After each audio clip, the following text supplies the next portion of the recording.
ładnego. Widziałam jak... Co? Coś ładnego mam. O, bardzo ładnego. Co to jest? Klej, bardzo dobrze.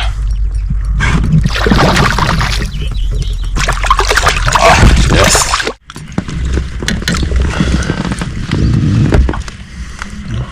No już taki fajnowy klenik. 40 będzie. Śledzi. No to będzie klenik. Ładny klenik.